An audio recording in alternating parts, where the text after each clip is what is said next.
Hello, this is Don Victor, author of Drawn to Win, host of the podcast Drawn to Win, the director of the Academy of Composition, and the creator of the Core 80 Experience, also known as the See and Grow Rich in Art video course, which you can find out more information at core80.com. This is the Drawn to Win podcast, where I have the incredible privilege to draw artists from around the world into fun and meaningful conversations around art and life, and yes, maybe even a little food. You can hear us each week on iTunes, Stitcher, SoundCloud, and YouTube. So make sure you subscribe so you always have a seat among friends. Let's get into the show. Now, before we begin, I'm going to call you Rue, but how do you say your full name? All right. So it's actually an Arabic name, but it's written in Spanish, so you have to roll your R's to say it. It's Ruaida. Ruaida. That's perfect. Yeah, that works. I usually can get it perfect the first time, and then it's gone forever after that. Ruaida. But we're gonna call you Rue, just because that's your nickname, I guess, right? Yeah, I go by Rue here. Now, in the U.S., you go by Rue. What's your nickname in Colombia? Well, pretty much whatever people want to call me. Some people also call me Rue. Some people call me by my full name. I had a professor in the university who called me Shakira. I could totally see that. That's funny. Whatever. Shakira. That's hilarious. Very cool. Very cool. So, what are you doing now? Like, what are you currently working on? Well, right now, I'm in Savannah. I'm getting my master's in illustration in Savannah College of Arts and Design. Working towards achieving that goal. Yeah, that's my current situation. And how long have you been in it? At SCAD? Well, I've been in SCAD for about a year now, a little bit more than a year. I go back and forth because I took summer off to work in some projects that I had back home in Colombia. But yeah, I've been here for about a year, building my portfolio, creating new pieces, finding my style, finding my voice as an illustrator. So, yeah. That, the reason why you're on the show is Mohammed, who is one of the illustration professors at SCAD, posted one of your projects. Yeah. I don't know if it was a real New York cover or just one of those mock ones that they do first. No, I would. Okay. But it sure has the quality for it. And it was the Refugee one. It really, I mean, it was just so, not only just beautiful, but it was clean. It was to the point. It communicated really, really well. It was executed very well. It was designed very well. And I was just really, really impressed. And I didn't realize it was a student work at first. I thought, because he has that company with the illustrators, I thought it was a professional, quote unquote, professional artist, illustrator. And so I had to have you on once I realized that you were a student. Now, it's really weird. I say student, but the fact that you're a graduate, it's like I never really feel like graduates are students. It's like weird. So before you went to illustration, what were you doing? Like, what did you get your undergraduate in? Well, back in Colombia, I did graphic design. It's my undergrad. Okay. And I graduated around 2011, 2012. Then for a while, I was working at the university where I graduated from. I was doing, I actually had a very administrative job. It was kind of the job of the advisors or coordinators. So I had to, it had to do a lot with paperwork and organizing stuff and schedules. Mm. And for about a year and a half, I didn't even pick a pencil to draw anything at all. Mm-hmm. And that was nerve wracking. Mm. So a little bit after that, I started doing work for the university. We did a museum project, an archaeology museum, and I did all the graphic design, and I helped with some installations that we were doing, some animated installations. So we did some animation for them, some character design. And then after that, I worked also with the university in editorial projects. We did a couple books about architecture and about our city. So um, in that process, within that process, I started teaching as well. I started teaching a Mm. class at the university. I did digital design. So it had to do a lot of with using Photoshop and finding digital tools to enhance the process of design. Mm-hmm. And within that, and also feeling that I wasn't creative enough because I had this office job that didn't let me make any art. Mm-hmm. I started discovering illustration. So I started painting, and then I started doing wash paintings, and then Mm-hmm. I would take all of those tools that I learned from traditional painting and take them to Photoshop and experimenting them with Photoshop. So I think each of these steps, I guess, in my professional career, kind of led into discovering illustration. And the fact that I did graphic design is the reason why I pay so much attention to composition and why I pay so much attention to my illustration being really clean and to my message coming across.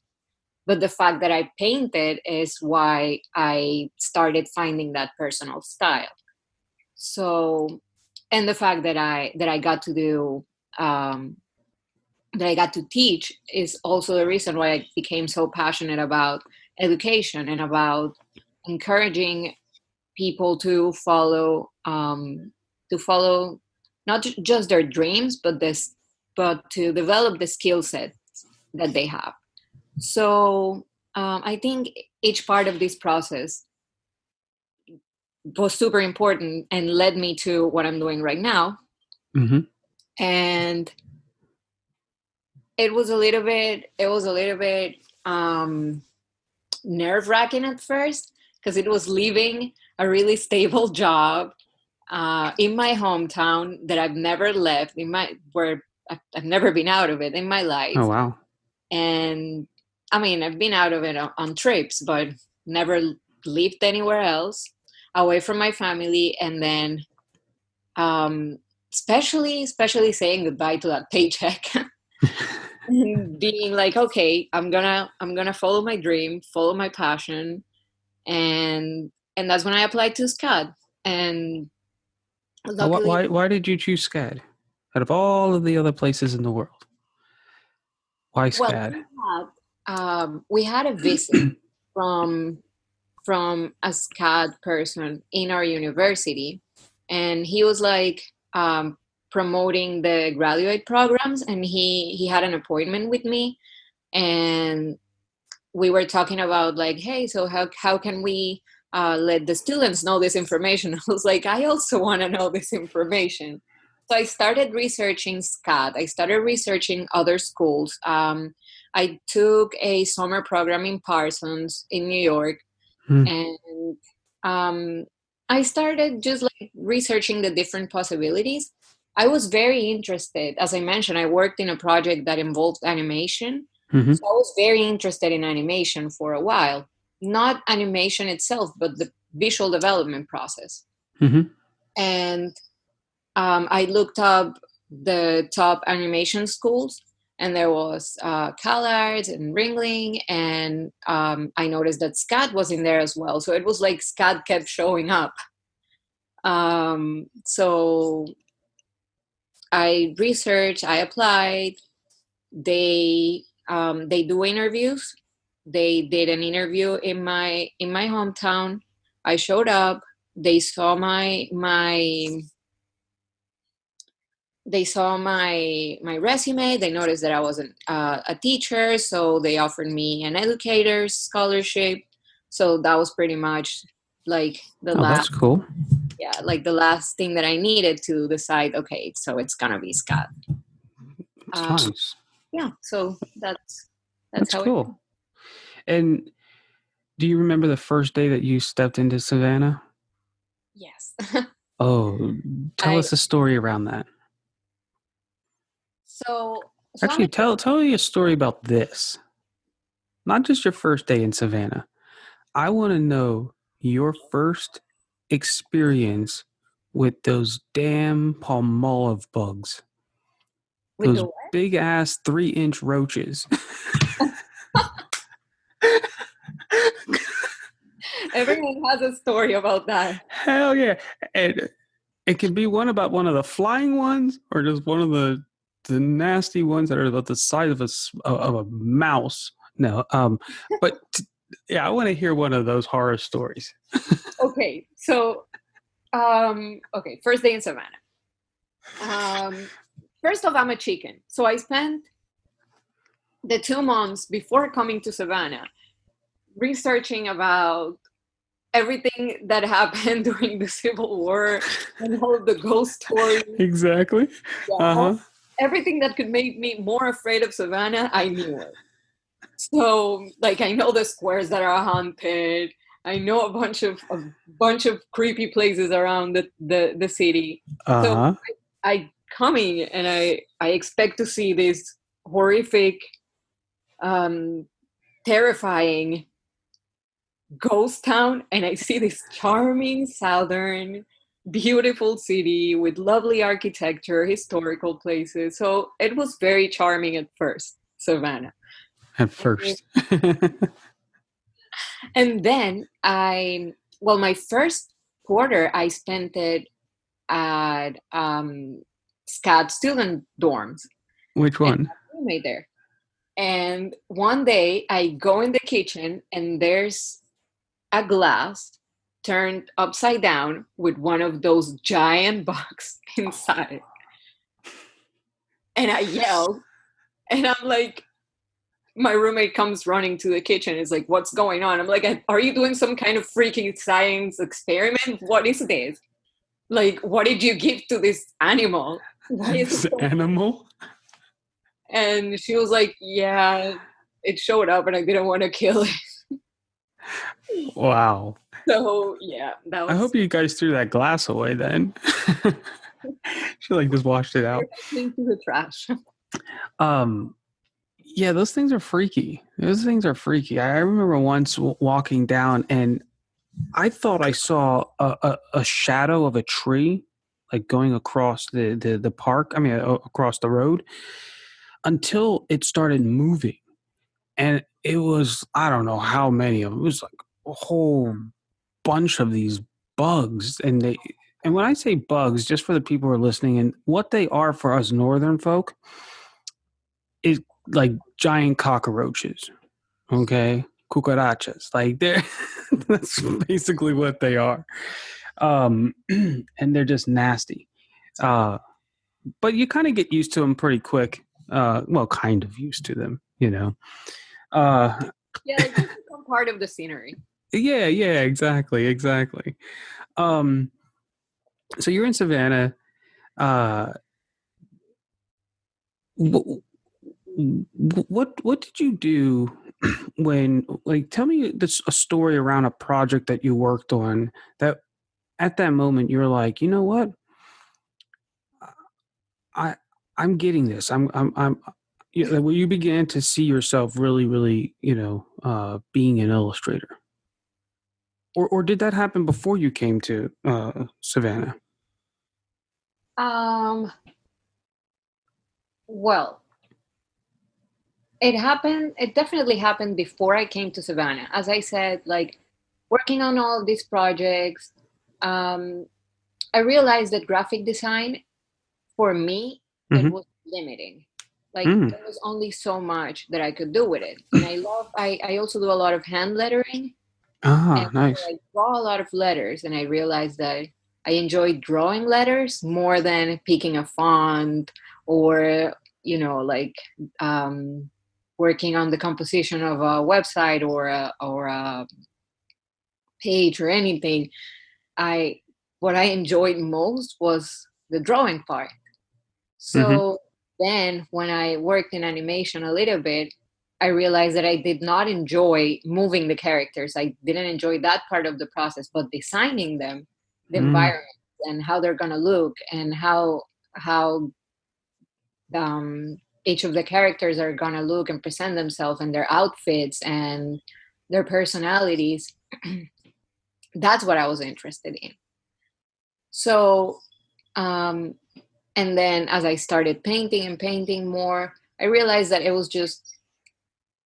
it just got me to a place where I was mentally only focusing on what I was doing, very at peace, very relaxed, and very passionate about it and about communicating the message and about creating beautiful work.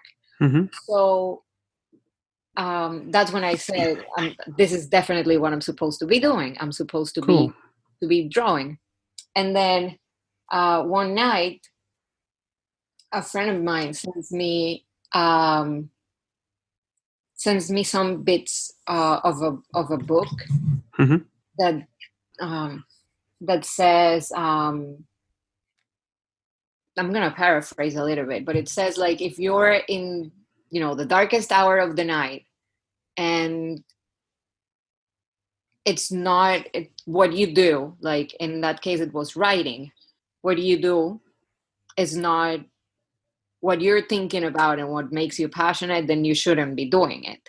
So I realized that what I was thinking about at the darkest hour of the night was I just want to wake up to keep this project that I have, to keep drawing, and or I will spend long hours just working, drawing, painting. Yeah. So I realized that it was just definitely my passion, and I just wanted to do it for the rest of my life. That's And awesome.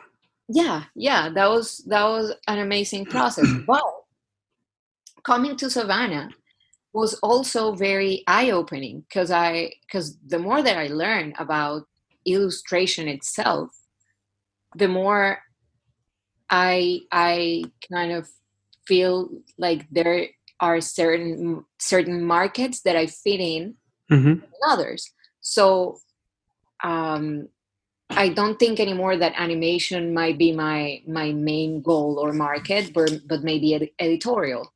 Mm-hmm. So the more that I work in different markets, and that's something that I owe to SCAD a lot, showing me all of these possibilities for the illustrators. Mm-hmm. The more that I work in different markets, the more I also discover which one is the one that I want to do and which one is the one that my work works better for. You know So, what I hear coming from you is a lot of self-awareness and the ability to know what you're feeling, why you're feeling it, and yeah, then the resolve to adjust to that. yeah, And a lot of people have a hard time with that, um, and I think it's the mark of a great illustrator because ultimately, if you're not self-aware, very sensitive with your own self, and being able to answer that question in the middle of the night, what are you thinking about? Then you're not going to be able to really hear what the art directors are asking you for. of course. You know, and yeah, and that's a very, very, very key element in being successful at being able to communicate visually is to be able to hear, and I don't mean hear the words, but when they say something to know the energy or the feeling behind it. And but where you train at is within yourself, and I just find it very cool that you're very sensitive to that. Um, Yeah, definitely. I think that also comes with a sense of maturity that mm-hmm, you get with working with doing actual real projects. mm-hmm, And sometimes I find people in this industry that are very sensible to critiques and that mm, they critiques well. And to me, critiques are extremely important for growth. And being aware of that, being aware um, that your work is never going to be perfect and that there are always things to be improved, mm-hmm. it's also super important. So that you can keep growing, you know. Yep, yep. So I think all of that really comes from working and trying to get yourself involved in as many projects as you can, and real projects, even if they're small projects. Just don't say no Hmm. to real work. Now, what do you mean by real work? Like work that isn't only in the classroom, you know? Oh, okay, okay. Things To that are being you actually used. Yeah, exactly. Okay. To do useful work. That's cool. That's really cool. So, Rue, here we you're at SCAD. We know how you got there now. Now, what I want to know is where did you find in your life this passion for, I'm going to call it art with quotes, meaning whatever that is. Okay. Is it something you discovered as a, late in your teens, or was it something that you discovered, when you were 1.5 years old? Like what's the story behind your love with art? Um, so I am the third out of four siblings. Okay. Yes, my mom just wanted to have like an array of different disciplines. So she already had a doctor, she already had a journalist, and then there's my sister, my younger sister, who's in politics. So I guess she like I had to be the artist. No, I'm just kidding. I'm just kidding. She encouraged us to like we all show different skills from a very young age, and she encouraged it Mm-hmm. in all of us. So for me, it was very important that um, my mom, my parents, my family recognized how creative I was as a young kid. Hmm. So um, at first, I was very into fashion, actually, Mm-hmm. Of course. and of course. And I used to think that I was going to be a fashion designer when I was a little kid. So When you say a little kid, what do you mean by little kid? Like how old? like I don't think I can remember a time when I didn't think that that was going to be my profession. Like around 6 years old, I think, maybe 5 years old. I always Okay. thought that I was going to be um, a fashion designer. So my mom has giant books of my first drawings, and they're all dresses. And then I learned how to sew really really young, and then I will sew things for my dolls. You can imagine how aesthetic they were. Um, but that's what started me realizing how important it was to use my hands and to create something out of nowhere. And then I started. Then from drawing dresses, I went to drawing characters, and then putting those characters in landscapes, and then drawing the objects in those scenarios. So So let me ask you this real quick. When you were in the fashion mind, which actually I think is super, super crucial to why you are and will be incredibly successful. Okay. But when you were in the, expressing this fashion design, were you drawing things that you saw, or were you imagining things? I was taking bits and pieces from things that I saw and putting them together in a new thing. And that is Interesting. that is how my process, my creative process works still nowadays. I take parts, and even when I'm creating concepts, um, I take parts. Let's say a vase, for example, Mm-hmm. and this vase can have the shape of a person. Mm. So you can make the connection Yep. that. So it's part of something that's stuck with my creative process my entire life, just like taking bits and pieces of reality and putting them together. What I That's would awesome. do back then was like, okay, I'll take this sleeve and this skirt and this zipper and this bow, and then I'll put them all together and mash them into this thing. And it's still kind of what I do nowadays. That's awesome. Yeah, at my when I'm teaching my students, a lot of people think you can't teach creativity, which I think is total BS. Um, I remember when I was about 10 years old, sitting at the kitchen table, and I decoded or figured out the formula for creativity, and I was like, wait, let me try this thing, and I had like a banana, and the challenge was how many different ways could I combine a banana and a pencil.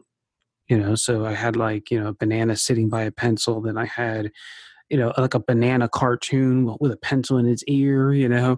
Um, One of them was like the banana turning into a pencil, and I realized that the essence of creativity, quote unquote creativity, is just the combining of two or more things in a unique way.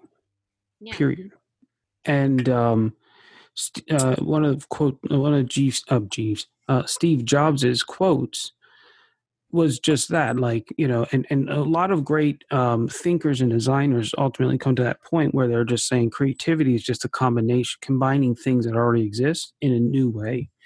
And so you doing that from a very, very early age is makes a lot of sense. And the fact that you did it through fashion, which I think is extremely important, because fashion also brings into this marketability. This knowing and sensing the trends and what looks good and what's relevant. Um, taking that ability with the ability to compose or to combine uh, things that exist but in a unique way, and then being able to draw that thought, that thinking out on paper, uh, is what we do, and it's what our magic is. And I just find it really cool that you were doing that at a very early age. And the doing of it is cool, but the fact that your brain works that way and you were self-aware enough to engage it and run with it is very, very fascinating. Very fascinating. Um, and I would throw this little challenge out to you, just as a different perspective. You said you had three siblings, right? You're the third one down. You said the one is a doctor, one is a journalist, you're the artist, and the other one's a politician. Yeah. Um, what's very interesting is if you take personality tests, a lot of, at least from the ones I have, they'll say that my personality, I would fit really, really well in a couple fields. One would be an artist, a politician, a doctor, um, or a priest, right? Oh, okay. Right. Um, so seeing that and then hearing what your family has in terms of the four children, what I'm hearing is there's actually a core. There's a core that's now expressing itself in four different ways, but it's actually the same expression. And I don't know if that resonates with you or if there's any truth to that. Um, like, let me ask you, like, with your siblings, what's their motivation for doing what they do? Um, well, we are all very, in my family, we are all encouraged to pursue our curiosity, like Mm, curiosity as a base for education. And there it is. when you are That's, learning through mm-hmm. curiosity, it doesn't feel like you're like anyone's making you, you know? Yep. So you force yourself to learn and to discover new things because it's amazing and it's awesome and you enjoy it. So I think it's that curiosity that leads us in different fields, that leads us to um, to be passionate about what we do. Yeah. And when it comes to art in particular, I think curiosity is really the base, the fundamental of everything. So Curiosity and communication. curiosity and communication, yeah, but um, especially when it comes to creativity, without curiosity, you can't be creative. True. So yeah, I think that's our motivation, and I think that's what sets us apart. That we are very very curious, and we take um, every learning opportunity and every educational opportunity that we can get our hands on very seriously. So That's awesome. And that was ingrained in you guys through your parents, right? yeah. That's beautiful. That's awesome. You should buy them a big piece of chocolate now. Say thank you for the spirit of curiosity. Um, so when you were around, let's say between the ages of 12 and 15, were you still really obsessed with um, fashion, or were you drawing more at that time? Um, okay, so that was my awkward phase. And that's exactly why I asked it between that range, because there's usually magic that happens in that time of people's lives. So how are you awkward in that? Well, when it comes to fashion, that's the time when you're experimenting. That's the time when you're discovering your identity. So you see the photos of yourself when you were 12 to 15, and you're like, what the heck was I thinking? So, the little bit of an awkward phase. But in terms of art, I remember that was the time when I was starting to draw a lot of characters. My Mm, characters were mostly female, and um, I was in that particular stage. I was using their outfits to just represent what they wear, mm-hmm, uh, like their role in society, I guess, or their role in the stories that I was coming up with. mm-hmm. Um, yeah, but from 12 to 15, also, I didn't really keep many sketchbooks, and I wasn't very organized with my art. I was mostly just experimenting, drawing whenever I felt like it, and also there was a lot of pressure with like high school and good grades, so there wasn't really a lot of time to Mm-hmm. explore that artistic part. And in Colombia, it's not very encouraged, Mm. the the field of arts or any kind of creative. It's not very encouraged in high schools. So there wasn't a lot of it, but there was still some of it. Gotcha. And that's in the high school years. Yeah. Um, Very cool. So let's fast forward 5, 10 years from now. Where where do you see yourself? What do you want to be doing? Um, that's a tricky question, isn't it? Why is it tricky? No, just kidding. Well, You I know, I know. gotta go. I gotta follow that little rabbit because there is truth in there. That's kind of interesting. I want to explore that a little bit more. But why is there like um where do you see yourself in 5 to 10 years? Okay. So I say it's tricky because, as I've mentioned before, I feel like every bit and piece of my professional journey Mm-hmm. has has helped me discover what I'm doing right now, and Mm-hmm. I feel like right now is the biggest point of those discoveries. So I have an idea of what I want to be. I know I want to be making art. I know I Mm-hmm. want to be illustrating.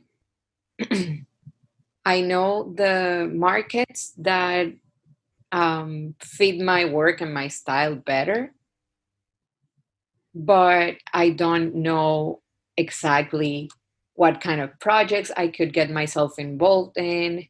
And I still need, some time to figure that out, to discover that out.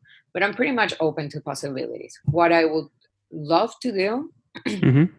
5 to 10 years from now, if you ask me, like my ideal situation, I Sure. will be a freelance illustrator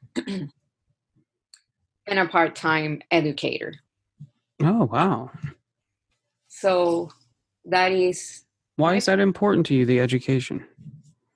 again, as I mentioned, it's something that's been super, super, super important in our family, and our mindset is all about education.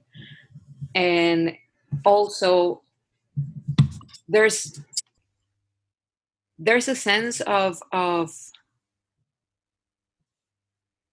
accomplishment that comes by teaching someone else what you know, and you also Mm. know that they are going to go and teach other people that, and you're creating a culture around art. You're creating, you're enhancing their passion. And it's just a very, very, um it's just really worth it. That's beautiful. I love the fact that you're saying in 5 to 10 years is what you want to be doing, at least part time. That you're deliberately making that choice. So a lot of times people will fall into teaching because it's a backup plan, right? Yeah. It's not an intentional desire.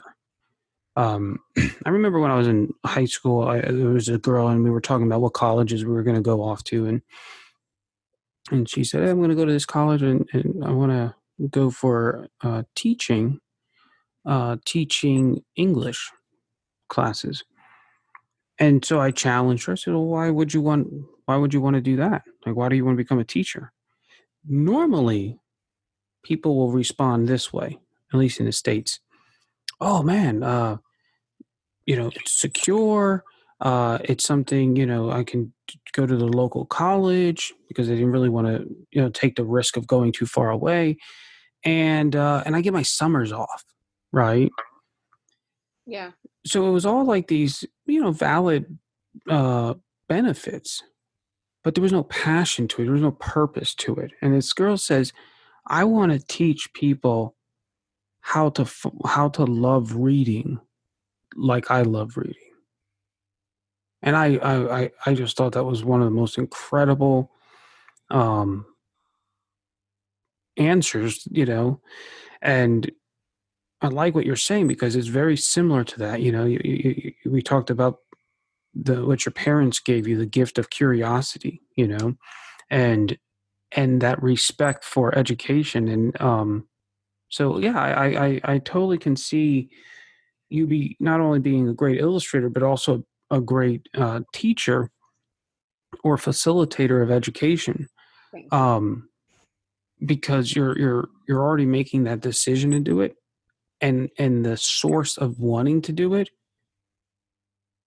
comes from a really, really good, healthy place. And when I see teachers like that, I just I get chills, um, because it's just really, really cool.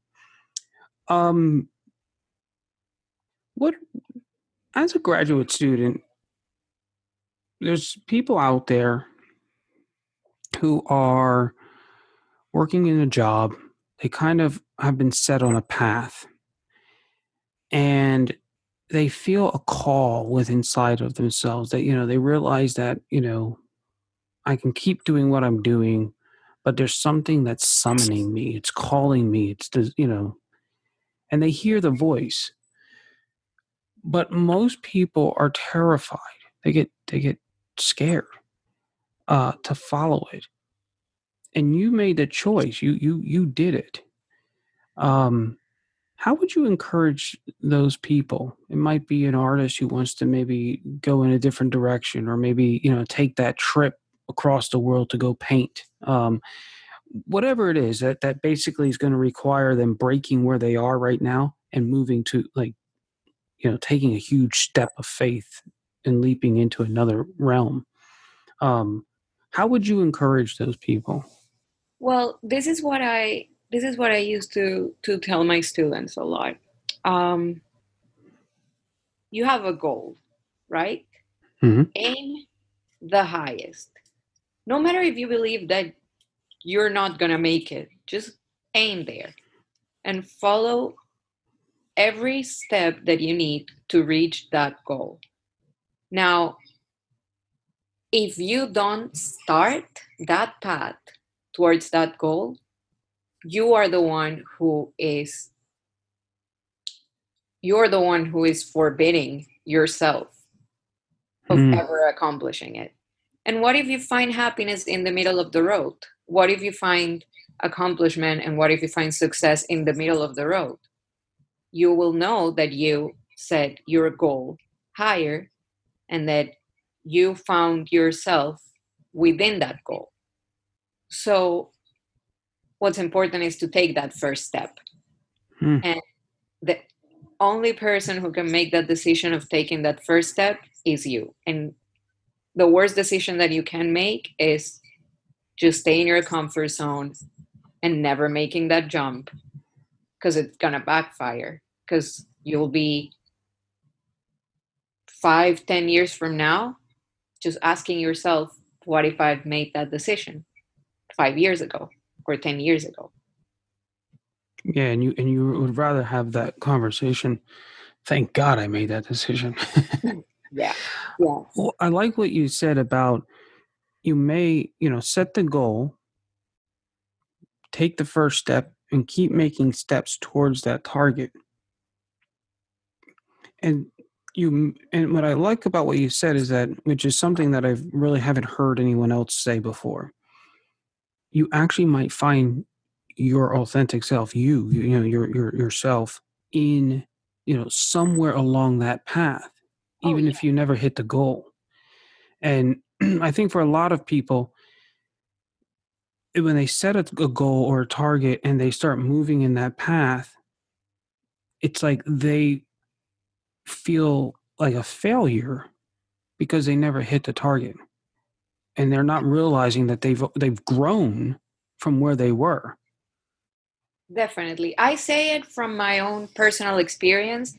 The goal that I set to myself when I when I came to Scott, it was, Mm-hmm.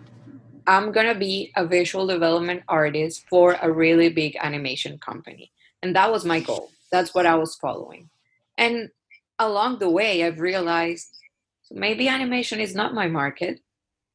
And I've well, taking all these steps towards reaching that goal, I've actually found what my market is, or I know that I will found what my market is, or where my work works better and where I'm happier. Mm-hmm. So um, it's not it's not settling because you are just setting new goals, Yeah, finding that's yourself awesome. within that path. That's awesome. That's awesome. Um, are you still into fashion today? Not anymore, really. I had a couple of experiences in fashion schools, and I realized that the world of fashion really isn't for me. Mm, But I still try to use that creativity in my day to day.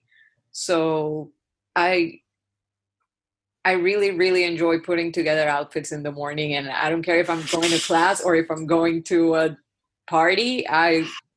Just want to reflect my mood of the day. So I um I still kind of use it in my day to day, but hmm not as I don't pursue it as a professional goal anymore. Wow. When you were saying that, I got this vision because you said, I want to really reflect my mood of the day, right? Yeah. And I was like, whoa, that's kind of cool. Like you're using clothes as a means of expressing or how sometimes when you listen to music and it comes up on the screen and it visualizes the music waves for you. Yeah.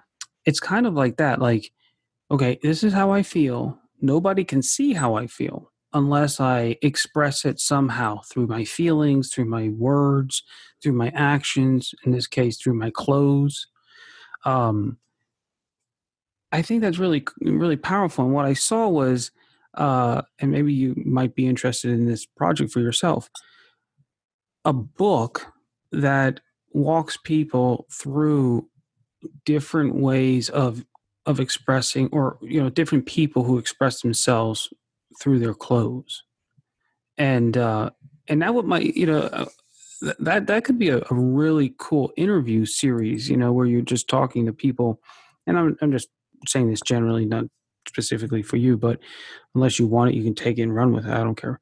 um but Whole good idea. yeah, that's fine. Yeah, yeah. But to actually interview people, for example, this is going to sound weird, but it kind of popped in my head, and that's why, like, I'm going to feel really screwed. I'm just going to say it. If I um this is so stupid and weird. um if I need to go, let's say, on a sales meeting or something that I have to feel very confident in, right? Yeah. Like, there are certain clothes that I have to wear. And let's say, like, clothes that nobody's going to see. Like, there are certain socks I got to put on, certain underwears I got to put on, right? Like certain colors, like certain fits. And for some reason, like, it psychologically makes me feel stronger. And I mean, I think about it personally all the time, but I never really thought about it in terms of like, whoa, like, there's probably much more of a psychology behind what we wear, and how we're actually designing our outfits. Um, that and on top of it, how many times are we wearing stuff just because that's the culture we grew up in? It's really not even our expression. Yeah. Um, but I just find that, like, I can imagine, like, being in a bookstore and just looking through a book and seeing all these great illustrations, and that's just revealing all of these different psychologies of why we wear clothes, or you know Yeah, and if you start analyzing artists, they they dress like their art. People start to resemble their art. interesting. Yeah. Even like here in SCAD, you see it a lot with students with all like their different personalities. And then you see like the colors of their art are a similar color palette to their clothes. And so, yeah, it's like the art resembles the artist in a way. That's interesting. That's cool. That's very, very cool. Very cool. um Rue, let me ask you this great question, and then we'll wrap the conversation up with how people can get in touch with you, or connect with you. Okay. But I want to ask you the most important question I've asked you so far, and that is, what is it that you love eating? What is it that I don't love eating? That's the That's even a great. Okay, that's cool. So what? Well, let's ask. Let me ask you that. What do you hate? Like, what is it that you hate eating? I can't think of anything. The only thing that I don't eat at all is pork. Other than that, just like Really? Huh. yeah. Okay, that's interesting. That's cool. I, Um, I love food. I am a foodie. I love Italian food, Asian food, Lebanese food, Caribbean food, all food. And I'm a sweet tooth as well. So if it has sugar on it, put it in my plate. that's awesome.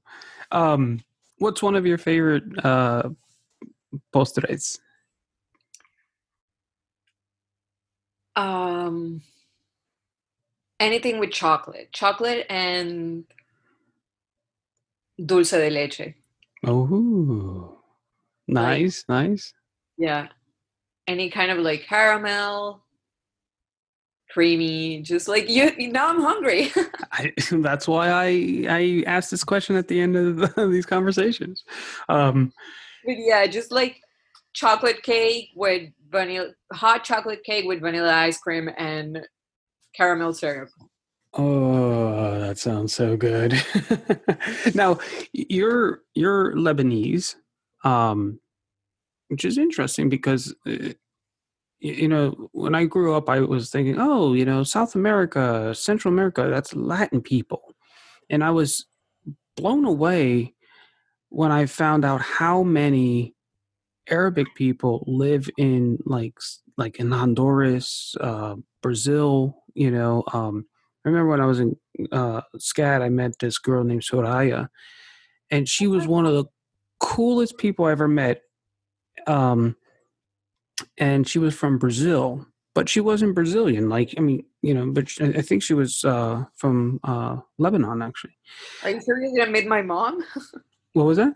Are you sure you didn't meet my mom? Because Oh, my you got mom your is mom's name? Brazilian and it's called Soraya. Really? Oh my goodness. No, well, no, no, no, no, no. She's wow, that's cool. That's Oh, I've well, never met anyone with that name before, except well, now I know two people.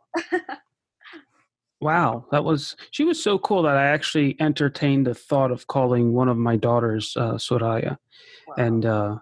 I actually illustrated a little book around her years ago called Princess Soraya or whatever, and it was she was cool. She was cool. Um, wow. No, we do have Actually, she's a lot on. of mixture in Latin America, and there are well, particularly the city where I'm from, Barranquilla, in the coast of Colombia. Mm-hmm. We have a lot of different cultures that came to South America through Barranquilla because it was the port. Mm. So there's plenty of Arabic people, but there's also Italian, French, Asian people, people who came from all over Europe and Asia to Latin America through my hometown. Um, I'm gonna send you. Let me just double check here. No, I'm gonna look for Soraya on Facebook. I know she's either connected to mine or my buddy Brian's, and then I'll send that link to you. Oh yeah, Okay, because love that. yeah. So being having that Arabic background, what Arabic food do you love? Like what Lebanese food? Because from my understanding, I want to go to Lebanon someday. Like I really want because like the Lebanese are probably some of the coolest Arabic folk I've ever met. Muhammad from Scotty's Lebanese, and I always like love like just the stuff that he posts and um, I remember having dinner with him. We invited him over once. Uh, but yeah, so what kind of Lebanese cuisine do you love? Or should I ask, what kind of Lebanese cuisine can you cook? Oh no, no, no, no. Now I'm throwing down the gauntlet. Okay, so my grandma makes it's like these pastries. Well, they're not pastries really. It's like they're made out of it's like this bread filled with meat. They're called fijas. Okay, interesting. It's just it's so good. I could eat Spell five it for me. Spell it for me, because I got to find a place that I can try one of these at. SFIJA.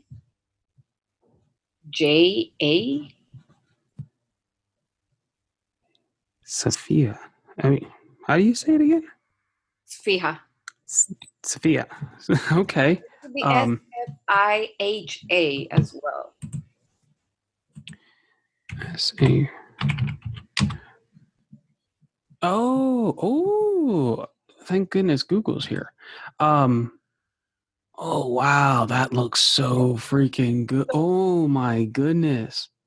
It is so good. It's one of my favorite things ever. And now you make me miss my home. Thank you. You're welcome. You're welcome. And then And I guess you could put a little lemon on there if you want. Wow, those are actually very pretty looking too. oh yeah, Lebanese food is art. They take so much time folding them and the grape leaves and all of the it's just art. And it's so beautiful Wow. colors. Now, do you go to Lebanon often, or have you been there? I've been there once. Mm-hmm. Hopefully I'll get to go again soon. But I've only been there once and it was 1994. So I was 4 years Wow. old. Wow. Okay. You know the Telfair Museum in Savannah. Yeah. Go inside there, and I believe down in the basement they have work drawings from um, Khalil Gibran. Oh, Yeah, yeah. he had a little love affair with Mrs. Telfair, and like where the Banana Republic is, in I think, well, I guess it's there. Um, it's on Broughton Street. Well, you know where the Telfair Museum is, right? If you go right around the corner and you go to Broughton Street, I used to live in the apartment buildings right on that square, and my roommate introduced me to um, Gibran, and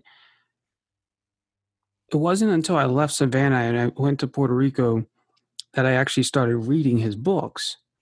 And at the end of the book, it had like this little thing, and it talked about him and how he had this love affair with Miss Telfair, and that she had a collection of his drawings, um, and they're in the Telfair Museum. And I'm like, man, like I was in a different country when I was like literally like 2 minute walk, like across, not even 2 minute walk, 1 minute walk to the museum, and I didn't even know it.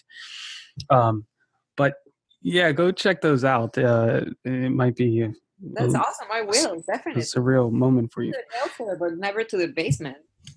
Well, ask somebody where they are, but they're in there. In the book, it said downstairs, so who knows where they are now.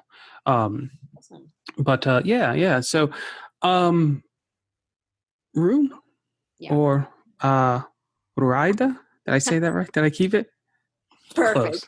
Yeah, I'm not sure that was perfect, but close enough. In just 30 days, the Core 80 experience teaches you to decode the intentional design underneath great masterpieces. Through video lessons, assignments, and feedback, you learn to recognize the underlying structures like thrust maps, echoes, and gamuts that give master compositions substance and gravitas. Knowing how master artists and illustrators compose their artwork unlocks your ability to give your artwork more meaning and energy. Enroll today and get a 7-day no-hassle money-back guarantee at core80.com.